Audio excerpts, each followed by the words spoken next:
T'as pas suivi le dernier débat politique devant le MEDEF? Je te résume tout ça.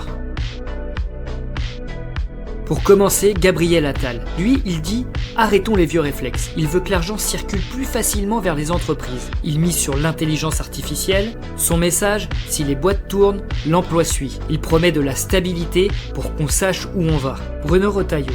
Il veut un État plus léger. Moins de règles, moins de paperasse. Il parle d'un 3e étage de retraite par capitalisation. Il souhaite également le gel ou la revue de l'emploi public, la fin des subventions quand les énergies renouvelables sont au prix du marché et veut développer davantage le nucléaire. Jordan Bardella, lui, veut un fonds souverain massif pour orienter l'épargne des Français vers les entreprises et réclame plus de liberté pour elles. Il dit également « l'État doit se concentrer sur la sécurité » et parle d'un grand ménage administratif. Il se réfère aux chiffres souvent cités par Bayrou, la bureaucratie coûterait environ 4% du PIB par an. Manuel Bompard veut soutenir la demande. Des emplois dans la mer, le spatial, la transition énergétique. Il parle de protéger nos industries et relancer l'activité de l'intérieur. Il souhaite un contre-pied total, stop à la politique de l'offre, et veut instaurer une protection commerciale solidaire qui consiste à protéger l'économie française d'une forme de concurrence déloyale. Pour Fabien Roussel, il mise sur les salaires et le pouvoir d'achat. Il veut un gros plan d'investissement pour produire en France.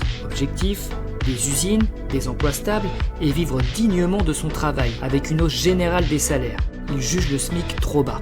Pour finir, Marine Tondelier dit « L'argent public doit avoir des résultats. Les aides aux entreprises, oui, mais avec conditions. Il faut des emplois créés, la baisse des émissions, la relocalisation quand c'est possible. Sinon, les aides sont coupées. » Elle souhaite également tester la réduction du temps de travail sans perte de salaire pour les plus bas revenus. Pour elle, il est aussi important d'accélérer l'économie verte, avec la rénovation des logements, les transports propres et les énergies renouvelables. En conclusion, 3 grandes voies se dessinent. Faire circuler l'argent vers les entreprises et alléger les règles, miser sur l'épargne des Français et la souveraineté, ou faire une relance par les salaires, l'investissement public et l'écologie. Et toi, laquelle te parle le plus? Dis-le moi en commentaire.